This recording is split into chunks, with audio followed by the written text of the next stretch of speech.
Good evening, and Andrea Horwath will be speaking to delegates beginning tonight and throughout the weekend. You can expect all kinds of fiery partisan rhetoric. That's kind of standard, but Ms. Horwath is going to have to be careful not to paint herself into any kind of corner when it comes to getting a deal on the budget with the Liberals.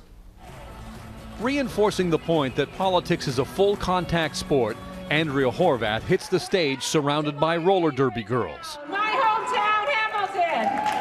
As the Ontario NDP gathers for a convention, the party's influence is at its highest point in decades, in a position to demand changes to the budget and bring down the government if it wishes. If we don't see the changes, then we'll be back in the polling booths. Which is why Premier Dalton Mcguinty has made a flurry of campaign-style stops across the province. In Kingston, Mcguinty wouldn't rule out public sector job losses on top of a proposed wage freeze. I can't guarantee that there aren't going to be any layoffs of any kind at any time. But what I can say is that our intention is to protect the gains we've made. The Liberal big guns have been firing this week, with the teachers' union being publicly chided for not bargaining and the health minister scolding Ontario doctors for not accepting a wage freeze.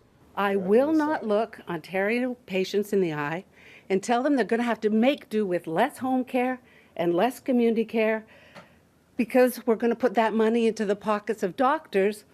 With the Liberals talking tough with both the doctors and teachers unions, the NDP sense that there's an opportunity here for the party to take some of that support that has helped the Liberals win the last 3 elections. It's not about sending shots across the bow or, again, saber rattling prior to an election campaign. They should be focused on measures of productivity. A new Ipsos Reid poll shows the federal NDP under new leader Thomas Mulcair in a tie with the Harper Conservatives.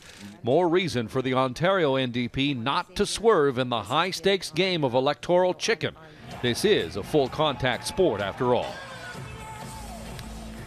And I'm going to wager that there'll be some waving flags at that convention tonight as recording artist Kanon performs and speaks to the crowd. On Sunday, Thomas Mulcair is there at the convention. Tomorrow, Andrea Horwath faces a vote on her leadership, but considering that she's grown the party and put it into a position where it does hold the balance of power, she will easily win that.